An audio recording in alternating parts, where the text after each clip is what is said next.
Hey, Curtis. Hey, Oz. What movie do you have to kick off this month? We got a brand new month, Oz, and this movie marriage is Superman combined with Evil Dead 2. Mm-hmm. Throw in the fake trailer Satan's Alley from Tropic Thunder, all brought together by eight-legged freaks.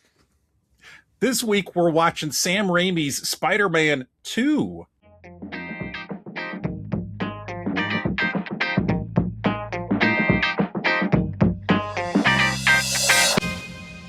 I like it. Very well done. Thank you. Eight-legged freaks. Well, sorry, go ahead. No, I was just obviously we've got an octopus versus a spider in this movie. We do. Both of which with just 4 appendages. Yes. Eight-legged freaks. Yeah. You said right before cameras rolled here that you'd prepared one as well. Oh, let me go back to version history to find it, as I did delete it.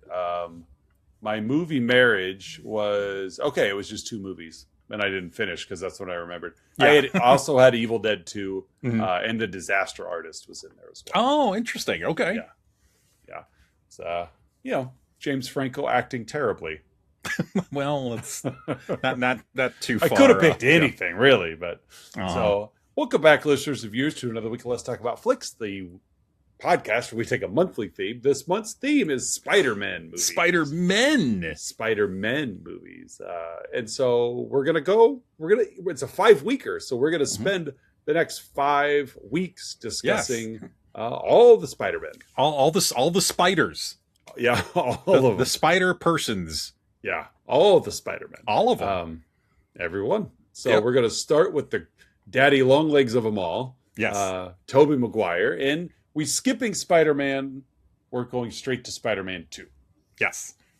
So, because first Spider-Man, very good movie. Second Spider-Man, excellent movie. Yeah, it really, really is. So before we get rolling too long or too far to the show, I want to give a shout out to our Patreon subscribers: Don S, Aaron A, Made K, Melissa L, Colin K, and Lyle M. Thank you guys for your patronage. So Spider-Man 2, Sam Raimi vehicle. Yes. This is Sony Pictures. They had gotten their hands on the Spider-Man franchise, and they are not going to let that one go. No, they. Well, that'd be a whole nother episode if we got behind the film rights of Spider-Man. Yes. Yes, they are now begrudgingly sharing with the MCU, as we will, spoiler alert, get to later on in this month. And in some ways, it really enhances the Spider-Man character when you allow him a larger sandbox to play in. And I'm sure Sony has been, it's just one of those oddballs that it's like all before Disney bought up Marvel. Marvel was like, anybody want to make a movie with our characters? Anybody? Here's the rights. And it worked. Just buy me a deli sandwich and you can have the rights to whatever character you want. So Sony was working with Spider-Man, and I know New Line had Blade, and it's like we're making movies. Yeah. Well, Marvel Comics, almost went under in the late 90s, and selling those character rights, the film rights, is one of the things that kept them afloat. Yeah.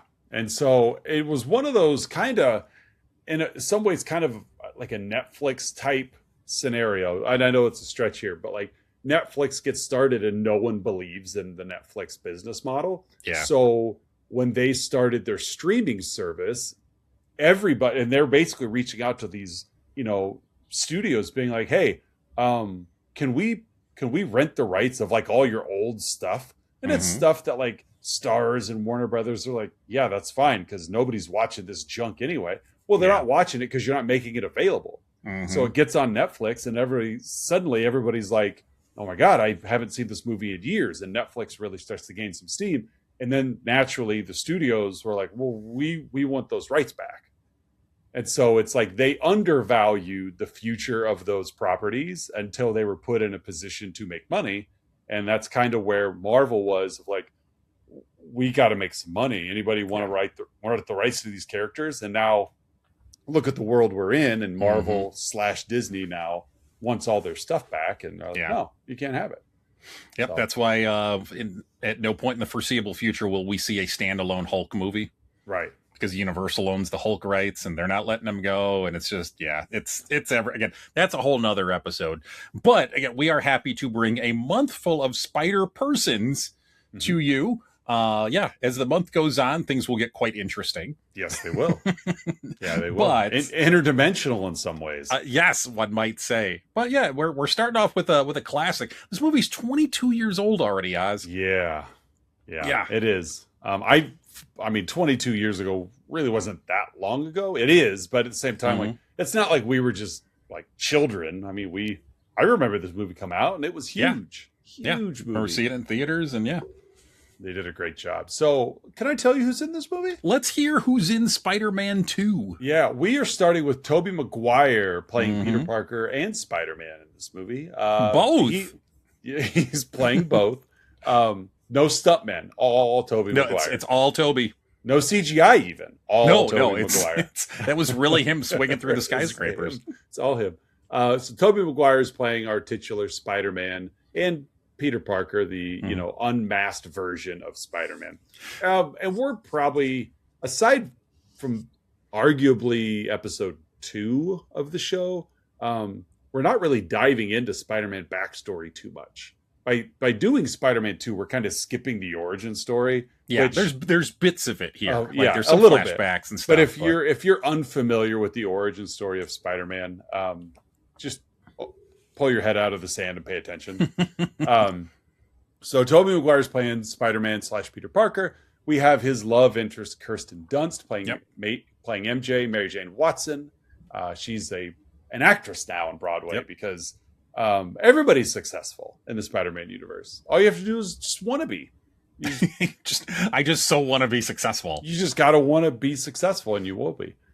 James Franco playing Peter's best friend Harry Osborn, son of Norman Osborn, which of course was the Green Goblin in the original Spider-Man. Yep, impaled on his own glider. Yeah, and of course we wrap that up with Harry seeing Spider-Man delivering the dead body of his father. So there's a little bit of friction, I would say. A little. Franco's not a big fan of Peter Parker, Spider-Man now. Our big villain in this one is Alfred Molina, playing kind of a tortured, I don't call him an anti-hero, but we'll almost call him like an anti-villain in some ways. Sure, I think that's apt. Yeah, he's the bad guy, but it's like a lot of, you could argue, I think the Spider-Man universe might do it a little bit better than the Batman universe, and that,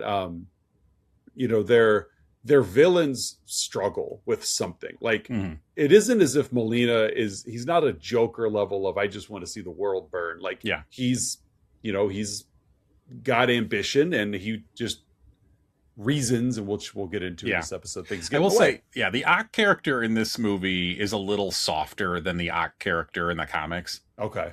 Yeah, the Doctor Octopus in the comics, there are still some identifiable traits there, but he's a little, like, there's more arrogance there, and he's a little harder around the edges, a little more ruthless.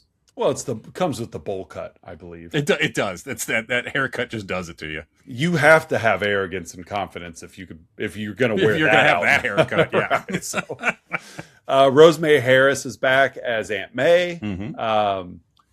We've got J.K. Simmons back as J. Jonah Jameson. So good. Born to play that part. Bruce Campbell makes an appearance. Stan Lee makes an appearance. Dylan Baker he's Dr. Kirk Connors, which of course eventually becomes Lizard, not in this movie. Willem Dafoe comes back for a very brief cameo.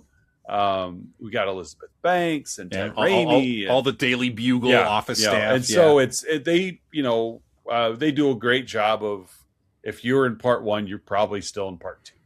Yeah.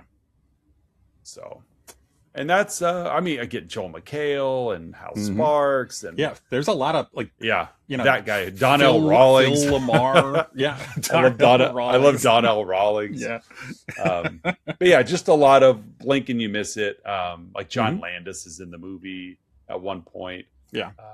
Which I'd like to think is just, Landis took a lot of pride in his horror movies. If he could, he would squeeze in other horror directors, if not give his characters names of other horror directors. And so I'd like to think that this was Raimi just repaying that, of let's put John Landis in one of my movies. Yeah, I could see that. So, but that's it. I mean, a huge cast, because again, it's It's a big budget tentpole film. Yeah. 2 hours, 7 minutes long, but really it's Spider-Man, Mary Jane, Harry, Doc Ock. Yeah, those are the main four. Yeah.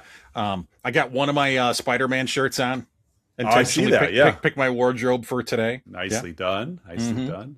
I somewhere around me. Oh, it's over on the shelf. I got a 3D printed Spider-Man helm like bust. So. Oh, cool. Very cool. All right. So, what is this movie about? Yeah, we'll get into the plot here of Spider-Man 2. Over credits, we get kind of comic book style panels as the Danny Elfman score is playing, and it kind of recaps the first movie, and it kind of hits the main plot beats that you mentioned earlier. Like Uncle Ben dying and the spider bite and the fight with Goblin and all that. Yeah.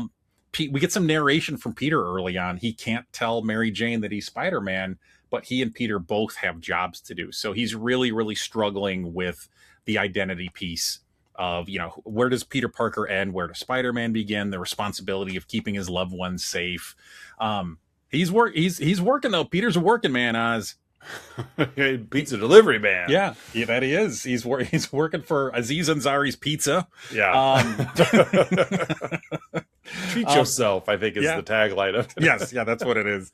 Did I say Aziz Ansari? You did. Okay. Who did I? Oh God, that there's some unconscious bias coming through there. Asif Manvi is who I meant. Yeah, that's right. The character's name is Rahi Aziz. Yeah. So that's. Yeah. He's the owner of Joe's Pizza. Yes, I'll go with subconscious bias as opposed to unconscious bias at that point. Because you were awake for that statement. I was literally unconscious for that. Right, yeah. Passed out for a minute. I was, but I spoke to you while unconscious, and that was my unconscious bias. Talking to you sleep again.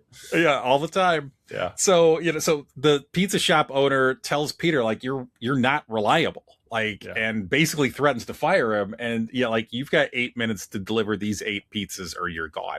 Big order comes in. We see Donnell Rawlings, or as I put him in my notes, Ashy Larry cameos as Peter suits up to deliver the pizzas. Of course, he's got to make it several blocks in 8 minutes. So he puts on the Spider-Man costume. He stops to save some kids playing in the street. And as a result, he shows up to where he's delivering the pizzas to. Emily Deschanel, by the way, is working the secretary in the secretary role.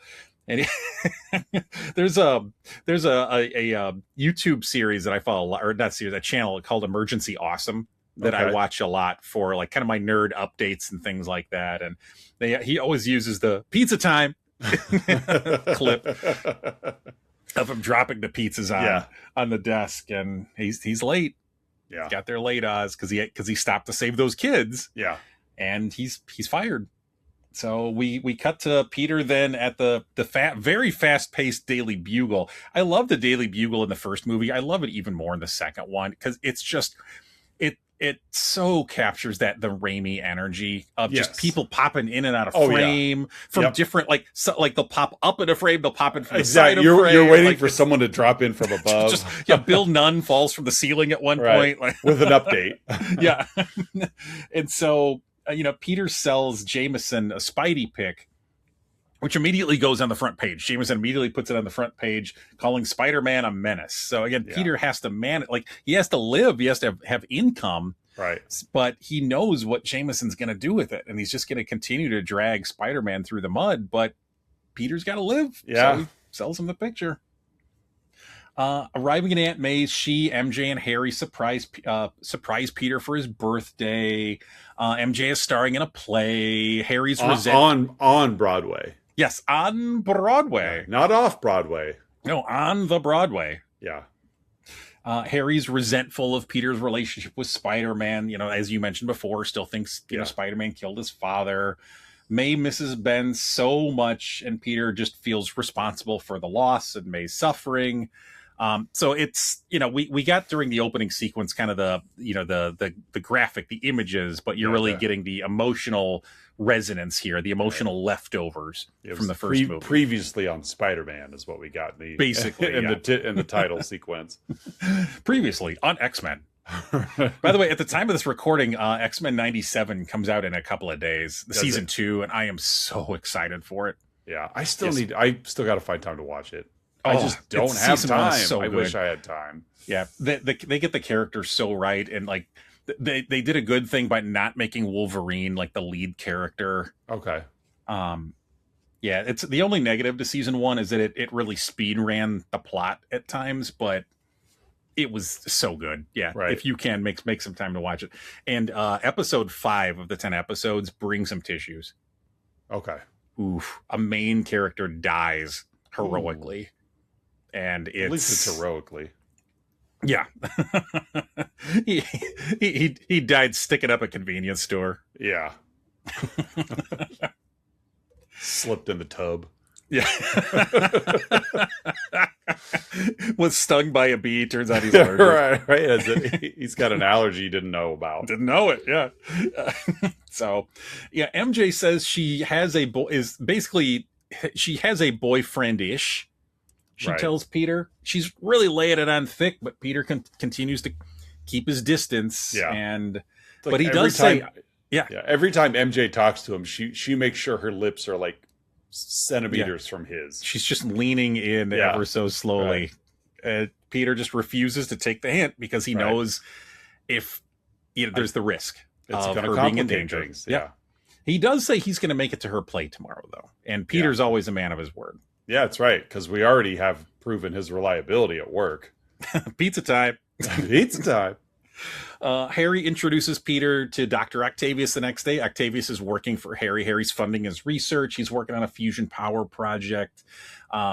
Intelligence is not a privilege. It's a gift that you use for the good of mankind. I love that quote from Octavius.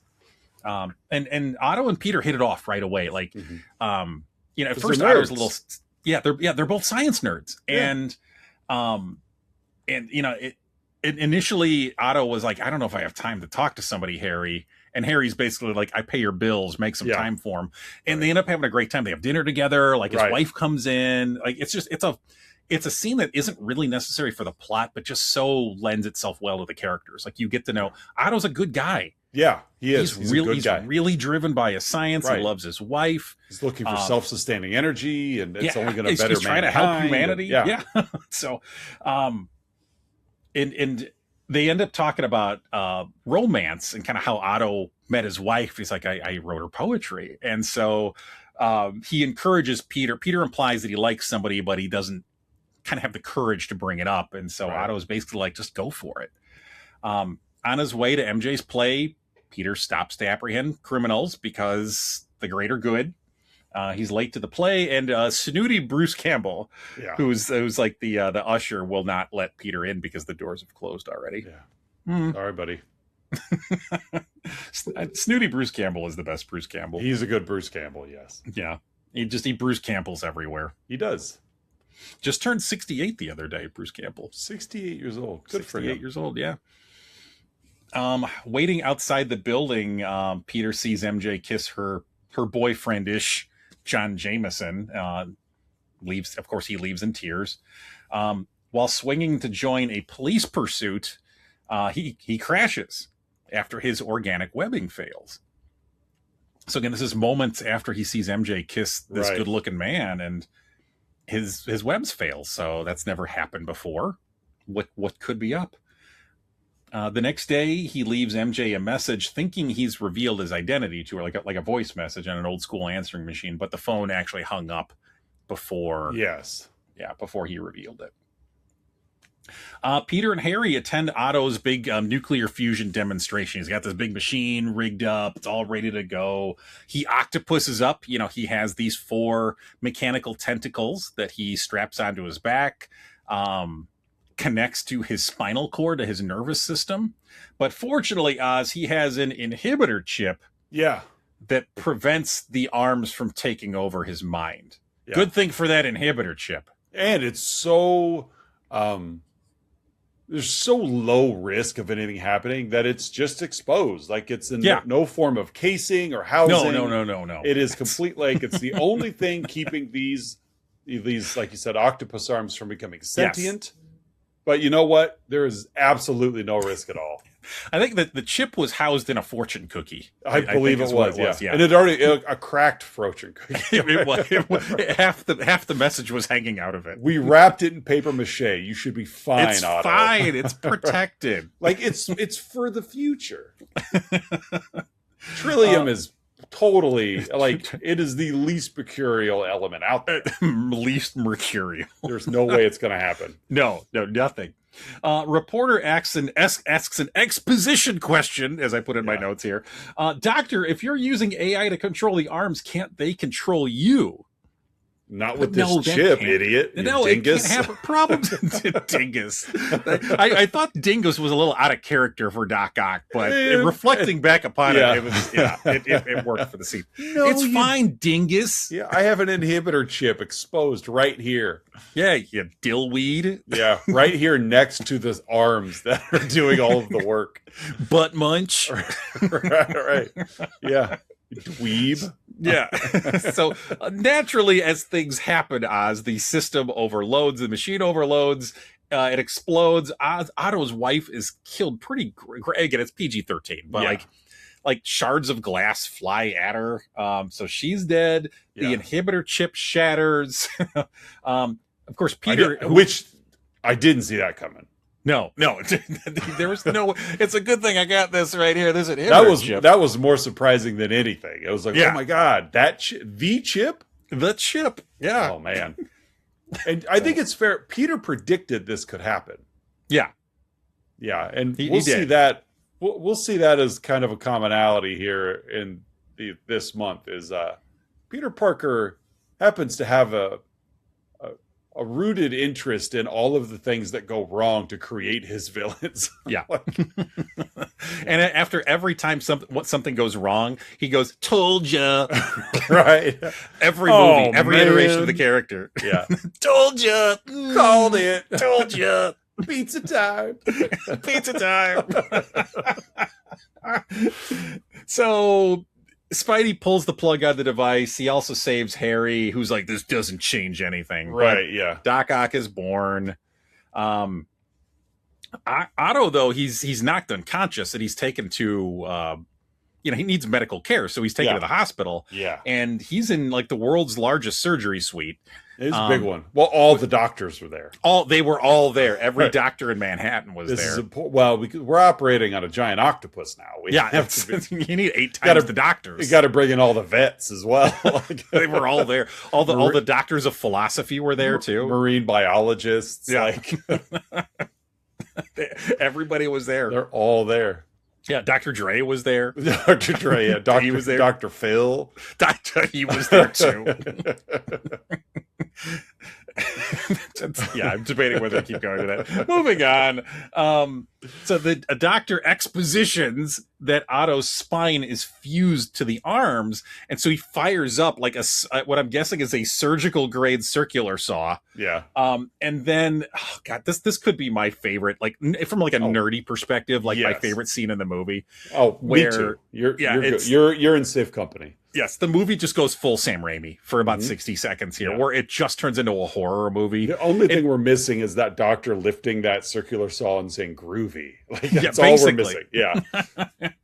And so the arms, because Otto's still unconscious, the arms are acting on their own, and they kill every medical professional in the room. Yeah. The doctors are fighting back with saws, with the surgical saws. There's close-ups of like people screaming. There's like a tech being dragged away with her fingernails like dug into the floor. Yeah, being dragged into the darkness of this room. It was an odd choice there, but it's Raimi, so it was fun. Yeah. But I thought that, I'm like, why is that corner so dark that they're dragging her into? So being influenced by the arms, Otto leaves and he sets up shop in an old river barge. He needs to recreate this machine because that's now his purpose is I got to get this right. The next day, May and Peter are denied a bank loan. Otto happens to stop by. So was the Human Torch. The Human Torch was denied a bank loan. Every major Marvel character was denied a bank loan. Yeah, they all were. Well, all of them were. Yeah, they're not reliable. Yeah. Well, in the Falcon and Winter Soldier, we literally see Falcon get denied a bank loan as well. So. Oh yeah, yeah, yeah, for different reasons, but yes. So Otto coincidentally shows up to rob the bank because he needs money to go to the black market and get all this equipment. Right. Ends up taking May hostage. There's a big fight scene. May smacks Otto with her cane to prevent him basically from impaling Spidey. Otto ends up escaping, but May is safe. Yes. And there's some more fun Raimi moments in the fight scene. Like there's people jumping into frame from the sides and stepping in. Yeah, it's very layered. He does a great job of layering his scenes. Yeah. We cut back to the Daily Bugle. Jameson, Robbie, and Hoffman are brainstorming names for Otto. And of course, Hoffman comes up with Doctor Octopus, but then Jameson convinces himself that he did. So again, it's just fun moments. Jameson hires Peter to shoot photos of his son's banquet. So it turns out his son, John Jameson, is an astronaut and is the one who's dating MJ because New York, there's not many people that live there, and so everyone's in everyone else's business. It's a small place. Yeah, as we've established that. Yeah, several episodes. United States, despite what the World Cup visitors to our country think, the United States is not as big as they think it is. No, it's not that big. Did you see that a lot of people, especially from Europe, are trying to smuggle ranch dressing back with them? Oh, some of the those are these last couple of weeks. Those have been my favorite videos on TikTok. Is just watching foreigners experience without media influence just the greatness of the United States. It's just wholesome, for them to realize that we've been told all of this, and you guys are all really nice, and it's great because there's absolutely zero way any of us, and it's important to note that all these are taking place in major cities, but it's not as if there was a message sent out to everyone to be be nice to the foreigners, so when everybody has nothing but positive stories to tell, it's that's just how things are here. Yeah. Interesting timing. Just outside of politics. Yes. In the meantime, the big 250 celebration is going great. Oh, I thought it was canceled already. Like I said, it's going great. Yeah. So Jameson hires Peter to shoot photos at his son's banquet. MJ confronts Peter at the banquet. MJ confronts Peter about him no showing the play. You're nothing but an empty seat. Yeah, that she tells him, you're all talk. Right. Harry confronts and slaps Peter about his relationship with Spider-Man. Just boom, just open hand, just slaps him. It's him a couple of times. Will Smithed him. He did. He did. He Chris rocked him with that slap. Yeah. Was that you keep my dad's name out of your mouth, I think is what he said. I think that's what it was. Yeah. That's exactly what he said. John Jameson, because again, we're there for him. Yeah. He grabs the mic and says he and MJ are getting married. Oh, that's great. So he went from boyfriendish to engaged in a matter of 24 hours. Well, Peter's an empty seat. So he's an empty seat. He's had every opportunity. Yeah. MJ is so stubborn about it. She's either you confess your love to me, Peter Parker, or I will marry someone else. I'm gonna marry this rich, good-looking astronaut. Yeah. Just to stick it to you. Yeah, you empty seat. Scrub. She also said she doesn't want no scrub. She don't want no scrubs. She don't want no scrub. No. Yeah. So afterwards, he's web swinging to kind of decompress and clear his head, and his organic web shooters fail again. And now he can't climb either. Right. So his spider powers are on the fritz. Yeah. As they say, Yaz. That's core terminology for that kind of behavior. On the fritz. On the fritz. Yeah. In a dream, Peter tells Uncle Bad, "I'm Spider-Man no more," and we cut him in reality. He puts his suit in the garbage can. Just leaves it in an alley. A very iconic scene. It's actually the way they framed it is the cover of the Amazing Spider-Man number 50, right? Where I'm Spider-Man no more. Right. I knew that was a Spidey comic. I couldn't tell you which one, but yep. Yeah, I knew it was an earlier one. I did have to look it up which one, but yeah, it's number 50. Oh, okay. Yeah, I am. As I think is obvious in the show now, I am a pretty big Marvel Comics fan. I've always been more of an X-Men fan, although I've always wondered, why didn't I get into Spider-Man more? Because I love the Peter Parker character. Mm-hmm. And I think it was just, the timing, X-Men, the animated series came out. I got into that. And Yeah, only had enough money to buy one line of comics, not the other. That's true. And I don't think based on what is immediately behind you on every episode, I don't think you necessarily had to tell people that you're a comic book fan. just look over my shoulder. Right. We cut to the song Raindrops Keep Falling on My Head playing as Peter returns to being the nerdy Peter Parker. He's back. He puts his glasses on.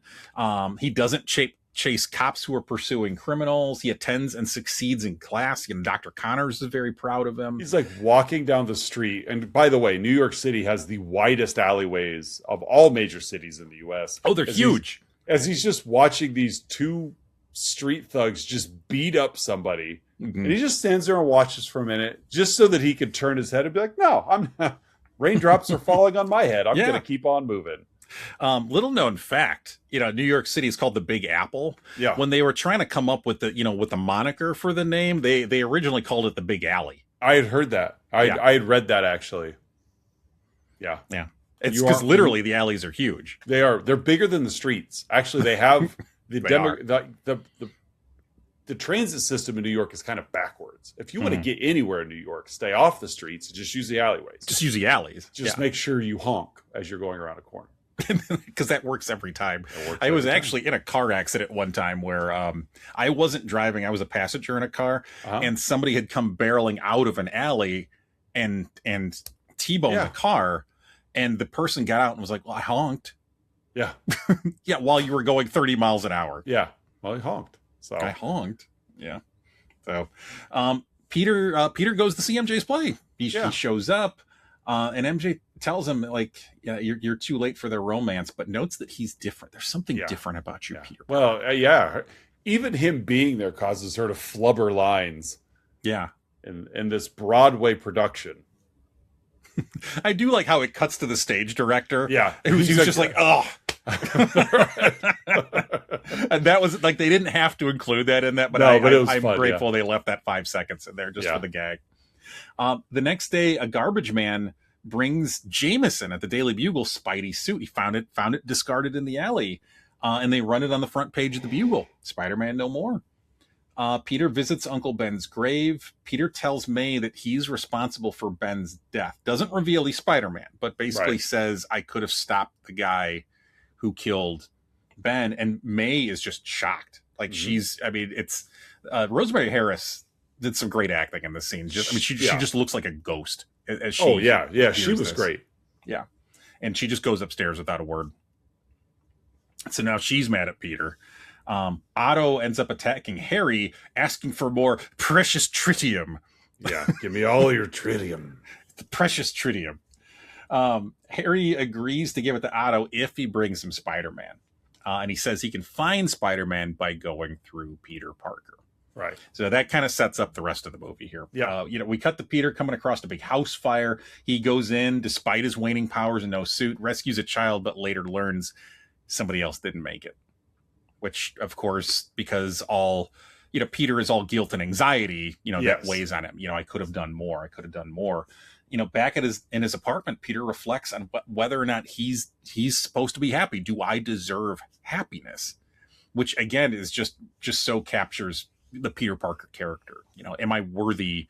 Am I good enough? Do I deserve this? He ends up going to May's, and she's packing and leaving due to money. She forgives him because that's what Aunt May does. Mm-hmm. She just has unconditional love for Peter Parker. She forgives him and says that, we miss Spider-Man. The world misses Spider-Man. Doesn't reveal whether or not she knows it, but it does hint a little bit that she might know. Yeah. She might know. It did, because it just seemed like an odd thing to say to Peter without having a little bit of right there. Yeah. Without a little suspicion of like, get off your butt. Yeah, we do. I made a little sub note here. We do see the Raimi mobile in the garage there. We do. Yep. Yeah. We see the Oldsmobile. Yeah, the Delta 88. Yep. It's in every Raimi movie. May notes that, again, Spider-Man hasn't been seen lately. Everybody needs a hero. Peter ends up, we cut to him jumping off a rooftop to prove that he's back, but he ends up falling and kind of fun sequence. Yeah. Like he's proving that he's back, and then he smacks his back on a car as he falls in one of those wide alleys that New York My is known back. for. My back. Yeah. Peter ends up meeting MJ at a coffee shop. She asks if he loves her, and he says he doesn't, of course, to protect her. Yeah. She tells him to kiss her, and she leans in as she does, as MJ does. And as she's leaning in to kiss Peter, or at least to see if he kisses her back, a car flies through the window. Peter's spider sense lends him to avoid it just in time. And Ock confronts Peter right there in this coffee shop, asking where Spider-Man is, and he ends up taking MJ as collateral. Right. Really another fun sequence. We cut back to the Bugle, and Jameson is like, I was wrong about Spider-Man, because Spider-Man's been gone for a couple weeks. Right. I was wrong. He's a hero. And he's good. Yeah, good he's for the basically city. about to print a retraction until the suit goes missing, and he's like, "Oh, that's Spider-Man!" Oh, God, he's so good at. The role he was born to play. J. Jonah Jameson. He's perfect for this role. Yeah.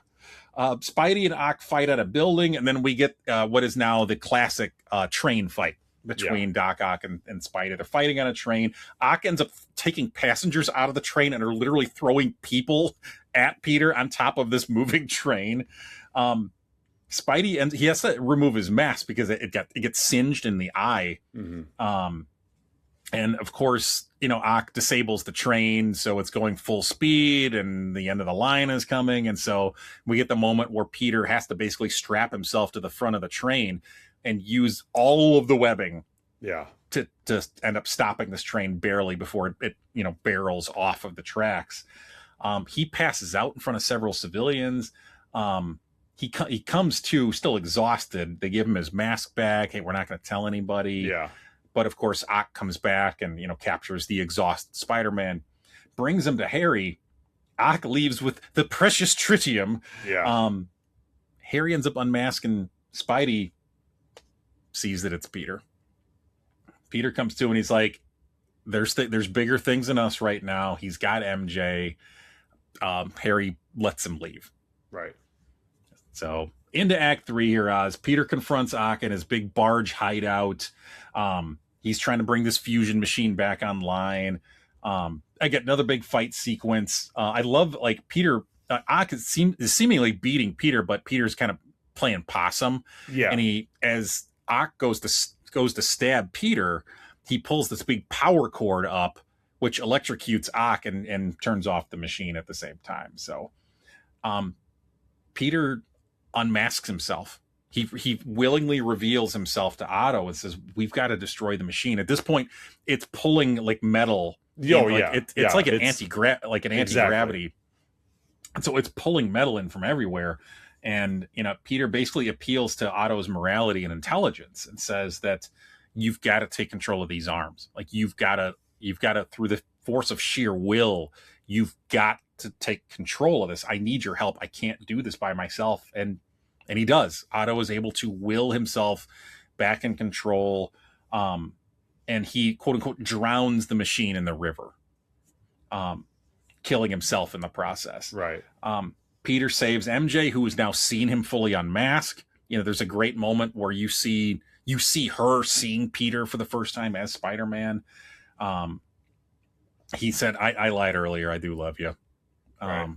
Saves a huge brick wall from falling on her. After escaping, he tells MJ, like, I'm always going to have enemies and I'm always going to be Spider-Man. We can't be together. They share a moment, but then he leaves. Yeah. Later, we get the Harry hallucination scene where he sees Willem Dafoe in the mirror as Norman calls Harry weak. I need you to avenge me. And Harry breaks the mirror and he finds all the goblin gear, setting up the threequel. Can't wait for that. It's gonna be a hit. We cut to wedding bells, Oz. MJ, it's her wedding day. She's at a huge cathedral. There's hundreds of people there. Jameson is there. MJ's in a gown. She looks forlornly into the mirror. She leaves. Mm-hmm. She can't do it. Jameson is so great in this movie. He turns leaning into frame. Yeah, he leans into frame. He tells his wife, "Call the caterer. Tell her not to open the caviar." And she just looks at him. It's all money. Yeah, it's God. He's so great. We see the still wedding dress clad MJ running through the park. She arrives at Peter's apartment. Again, thankfully, New York is not a very small. large city. No, it's so small. It was just it was a block away. A couple blocks at most. Yeah. So she arrives at Peter's apartment, says she loves him, and they finally admit their feelings to each other. They're holding each other, and then they hear the police sirens, and she just turns to him and says, "Go get him, Tiger." Mm-hmm. He masks up, swings away. The camera kind of lingers on her in the window as Dashboard Confessional plays, and we go to credits here. Dashboard Confessional. Dashboard Confessional. Again, we're in the mid-aughts. We're in mid-aughts prime emo times here. Yeah. And that is Sam Raimi's Spider-Man 2. Yeah. Really, really good movie. Yeah, it is. I've seen some people still indicate that this is their favorite comic book movie. It definitely, and we've talked about this, maybe not even on air, but yeah, this movie feels comic bookish. Yeah. It's not as in your face as Ang Lee's Hulk, where it actually has comic pains which was a fun touch. I didn't mind that in that movie, but this is still very early in the comic book movie world. Mm-hmm. To where it's high energy, high action, still fairly low stakes, but we don't have what we have today of blended worlds and we'll get to that, but this is it feels lived in, even if New York isn't necessarily identifiable in the movie. Mm-hmm. But it's for you and I, being nerds, you were much more in touch with the comics than I was growing up, but just being nerds and finally seeing nerdy stuff on film. Yeah. Without celebrated on. Yeah. I was going to say, without any shame attached to it. Yeah. Was fun. And as great as the first one was, nobody knew what they were doing. Sam Raimi was a horror director, and we're letting him make this superhero movie. Let's see how it goes, mm-hmm. And so for this one, it was everything the first one was, plus the experience. Yeah. I think that helped. There's kind of an innocence about the Raimi movies and Tobey Maguire's performance, especially as Peter Parker, that, that again, not that the other Peter Parkers aren't humble, because they are. That's one of, Peter's defining traits, but there's an innocence to it. There's something like Tobey Maguire's Peter Parker is a little more wide-eyed. Yeah, a little more naive. That's what I was going to say. Yeah. You said innocence. I was thinking naivety. Which makes his performance very relatable, right? And very kind of everyman. Yeah, I'd say Maguire's Spider-Man lacks the arrogance that Garfield and Holland's Spider-Man have. Because even as Spider-Man, you can still tell there's some uncertainty, and he's not as pompous as Yeah, there's an earnestness about Tobey Maguire's portrayal of Peter Parker. All right, well, folks, at this point in the show, Oz and I give our own unique rating about the film we've been yapping about, in this case, Spider-Man 2 from 2004. Oz, how would you rate this flick? I'm giving it 8 sentient arms. 8 sentient arms, okay. Mm-hmm. What are you giving it? That's basically what I was going to go with. So let's go with 89 references to precious tritium. Okay. Good luck finding a picture of that. Because it's funny, every time the word tritium comes up, which is like the substance that Ock needs to run his machine, he always calls it precious tritium. And this movie came out right on the heels of the Lord of the Rings movies. Yeah. Where the word precious, took out a meaning of its own. Yeah. The precious tritium. Folks, every week, Oz and I scour the interwebs searching for unprofessional reviews that tickle our funny bones, and we hope they tickle yours as well in this week's edition of Outside Insight. Oz, my friend, what is your Outside Insight? Mine, as always, comes from Letterboxd, from Clark. Clark dropped this one. Clark? It's a half-star review. Oh. When I tell you I have never been more disappointed in a movie from how it's been described to me. Spider-Man 2 is such a boring and objectively bad movie. It tries so hard to be deep and thought-provoking, and yet it fails so miserably. The entire pacing feels far too long and drawn out, and the MJ plot is just utterly stupid. Really bad movie. I'd rather watch Cars over it. It's so bad, I'd rather watch Cars. Give me Cars any day over Spider-Man I'd rather 2. listen to Owen Wilson and Larry the Cable Guy. Ka-chow. Like, I'd rather go that. So that's the half-star review from Clark. Thank you for bringing that to the world, Clark. What do you got for us? Mine, as always, comes from the Internet Movie Database. It was left in June of 2005, so about a year after this movie came out. It is a 1 out of 10 from user The Effin' Show. Okay. It's Paul Wright. That's what I was saying. It's clearly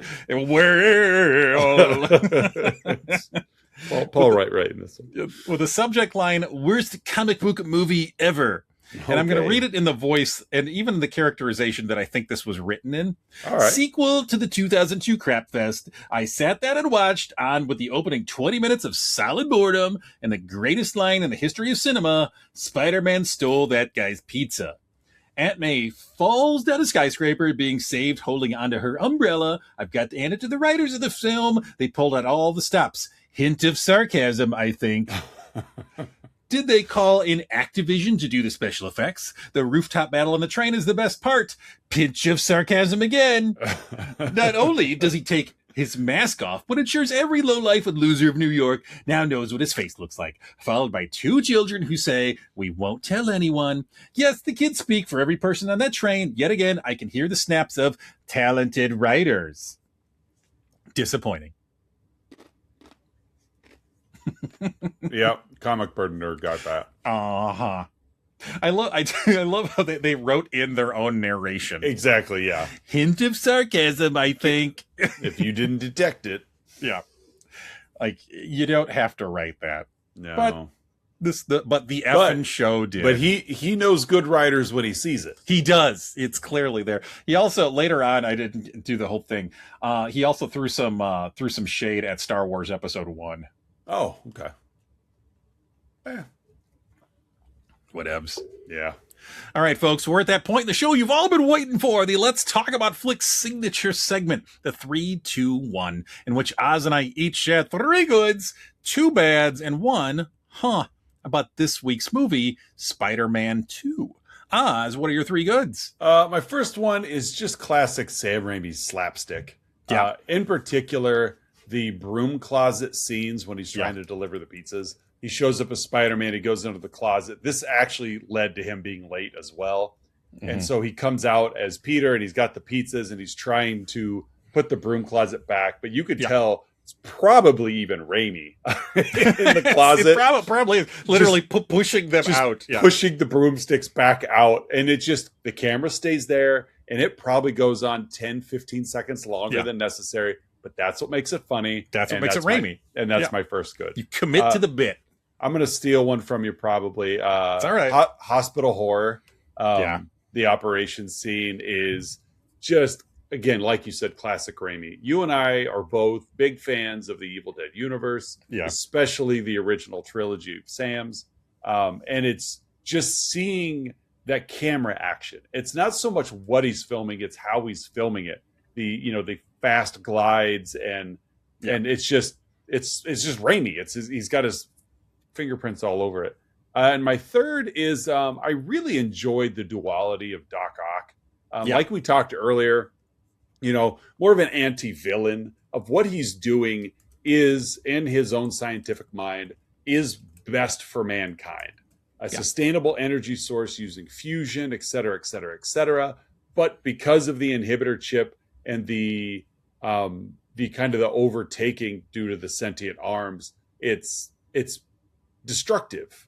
Not so much the science behind it, but his actions to bring that science to reality. Yeah. While at the end, still not being villain enough that he's able to have this conversation with Peter Parker about we could stop this, and doing that, like realizing, yes, I need to regain control. I've gone too far. And so it it's a breath of fresh air when you're watching a superhero movie, and it isn't the superhero physically defeating the villain.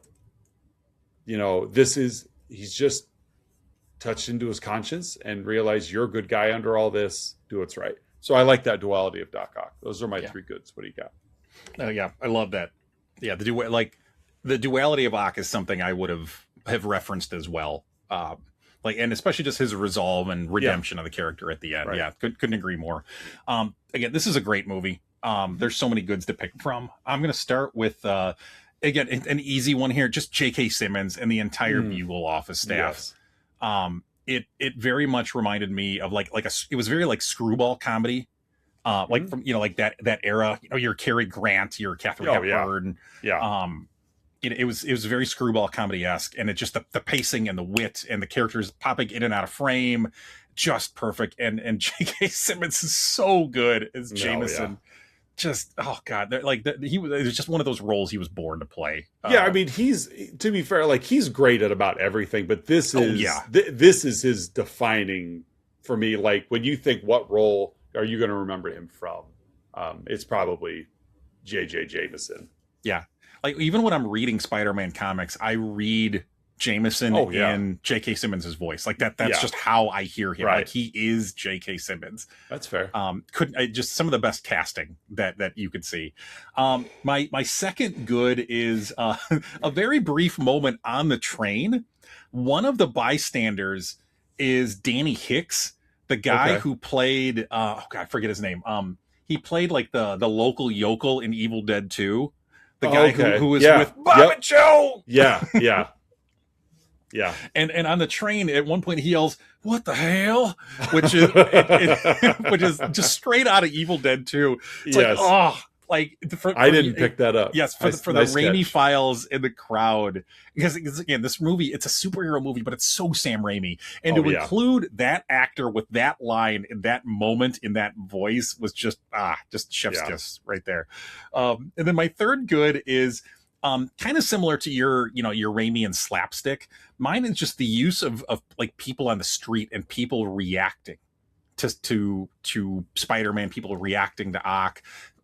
Like, he's swinging through after Ock, and like somebody's like, "Go Spider-Man!" And like, the reactions of the people in the operating room, the reactions of like people in an office building as like windows are being broken, and it's there's New Yorkers everywhere, and like there's kids that are just excited to see him, and it's the reactions of the people on the street. And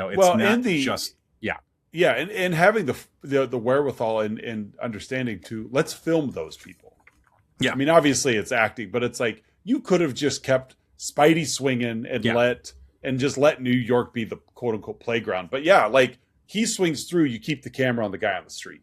Yeah, just so he can deliver his line. Yeah. It gives an extra sense of energy. And an authenticity.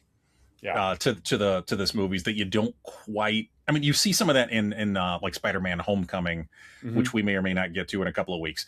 But you don't see that in the Andrew Garfield movies, and that was one of the things that series of movies was lacking. Yeah, it was. Yeah, I agree. I agree. So that's my third good. It's just like the reaction of the people on the streets. Oz, what are your two bads? James Franco's terrible in this movie. That was one of the ones I was going to go to. He's really awful. I mean, Kirsten Dunst isn't worlds better, but at least she serves a purpose in the film. Franco is it's bad. It's bad. Like, and I've seen Franco in stuff where he's not terrible. I mean, he's got acting ability, but like, for this big budget of a film and you playing such an important role, it just felt very mailed in, and I don't know why. Like, Raimi knows better. Like, I just don't know why. Like, this was the best performance he was giving you, and you couldn't get anything else out of him. But it is what it is. So James Franco. James Franco. I would have said it if you didn't. Yeah, James Franco's my first one. And my second one, this is just a pet peeve of mine. Over the years, it's grown and grown and grown.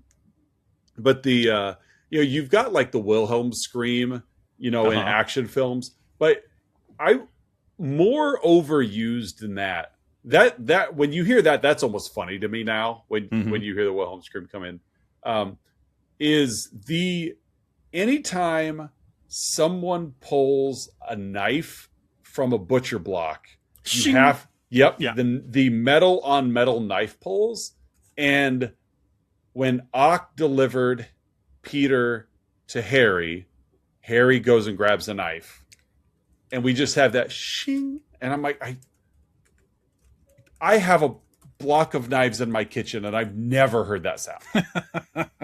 And so metal on metal knife pulls in films, they don't take me out of it, but they definitely take me out of that scene. Yeah. Even just momentarily, because it's like, it is just unnecessary. Yeah. I don't need to know what the knife sounded like when you took it from its resting place.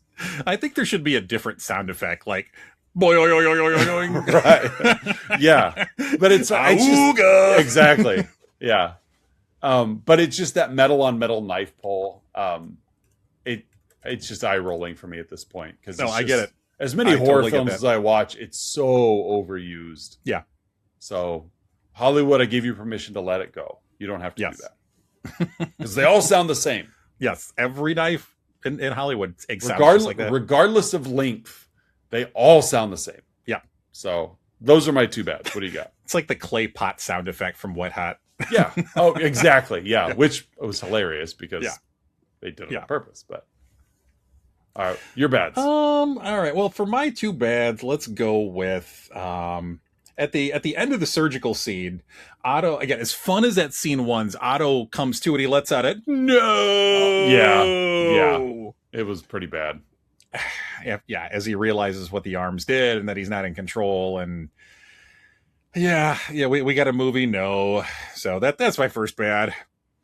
My second bad is this movie was made in 2004. The special effects are pretty good, and Raimi always prides himself on having good effects, both practical and digital. But there's a couple of moments where Spidey and Ock kind of go Gumby during some of their fights, especially when they're like on the sides of buildings. Yeah, there's one in particular where Ock comes out of the cafe with MJ as his like hostage, and she's very gummy worm. Yeah. I'm gonna chalk some of that up, honestly, to the advances of home video in the last 22 years. Mm-hmm. When this came out in 2004, we weren't watching 4K, high HD, to where it's a little, but still, it's pretty. Yeah, I get you. Little known fact: Kirsten Dunst actually only has half a spine. Right. I agree. Yeah. So she's naturally she actually has gummy worm disease. She's been subjected to the same issue that the Senator in the X-Men movie had. Yeah. It's kind of her body's turning to liquid. She's part jellyfish. Yeah, she's part jellyfish. It happens. I mean, she makes the best of it. Right. Tip of the she did all the stunts in that Shyamalan movie with the water guy. Yeah, that was all Kirsten Dunst. Yeah. Jellyfish. What's your I've got two. One is my and one is my wife Jenny's. Okay. As she caught the end of this with me. My is, why do we accept exposition in comics but not comic book movies? Okay, I'll buy that. Because, I mean, you read far more comics than I do, but they definitely will tell you everything. Because they have to. Yeah. Mm-hmm. But in a comic book movie, when you and I pointed out in movies in general, like, there's Captain Exposition. Mm-hmm. That's my Jenny's is at the end when Spider-Man is lowering MJ via the web at the end of the movie. He's rescued her. The tritium is gone and it's sunken in, and he's rescued her and he's lowering it down. Jenny's is, why is her, because she's wearing this like springy summery dress, real light. She's like, why is that dress not like up? As he's lowering her down at a pretty safe speed, like but enough of a speed that she's like, that dress would be up. Like she goes, you'd see her underwear. So that's Jenny's is when Spider-Man's lowering MJ at the end. Yeah. How does that dress not just, why is it defying gravity and staying down? So that's Jenny's It is. It's weighted at the end, like Batman's cape. That's true. Yeah, she's got nickels. a lot of nickels at the bottom. Yeah, there's a lot of pockets in that dress, and they're all at the very bottom. Yeah. So that's my huh. What's your huh? My huh. I'm going to mention a couple here. I have three possibilities, and I'll quickly run through them. First one is, why doesn't Peter try for Betty Brant at the Bugle? Elizabeth Banks. She's flirting with him. Very hard. Yeah, very much so. Yeah. Yeah, so, I agree. There's nothing wrong with Betty Banks. Or Betty Brant. Yeah, sorry. Elizabeth Banks. I married those two names together. Another one is, again, towards the beginning, where Peter thinks that he's leaving MJ a message revealing that he's Spider-Man, but the machine, cuts off. Yeah. That never comes back up. So, does he think that he told her, the next time he sees her, again, that doesn't come up. She doesn't check her messages. He doesn't remember leaving voicemails either. Yeah. His memory doesn't click unless the person plays it. Yeah. And the last one, you can count this one as my official huh, is when Peter is rescuing the little girl from the fire.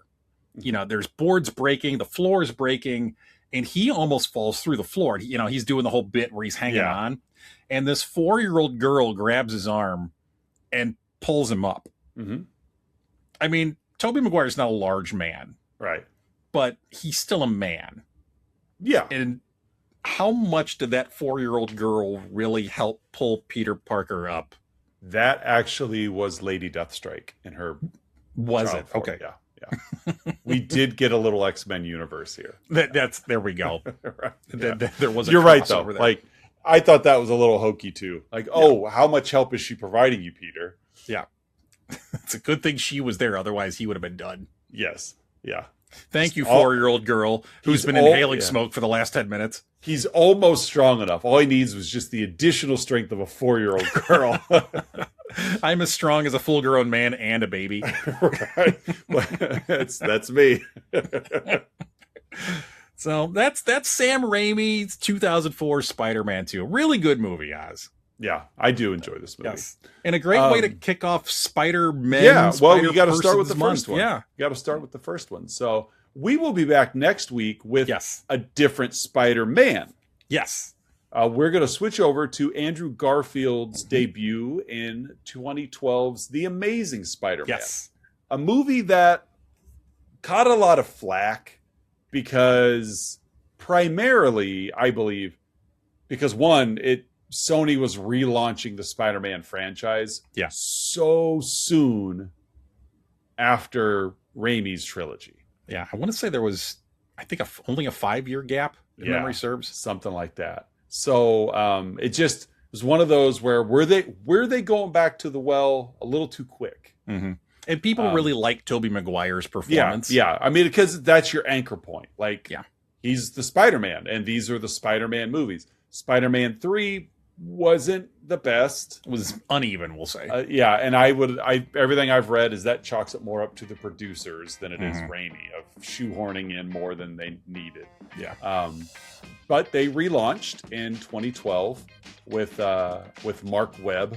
I think they hired him specifically just for his name. Yeah. His cousin Spud was on set a lot as well. Yeah. I almost misread this as I'm looking at Wikipedia. Directed by Mark Webb and written by James Vanderbilt. I initially read that of James Vanderbeek.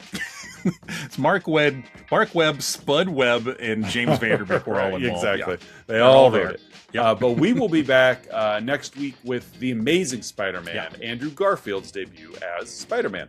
Social media-wise, you guys can catch us Facebook and Instagram. Check us out on the website, letstalkaboutflix.com. And that wraps up week 1 of Spider-Man month. And we will be back in a week with The Amazing Spider-Man. So for another episode of Let's Talk About Flicks, I'm Oz. I'm Curtis. We'll see you guys then. Whip, whip.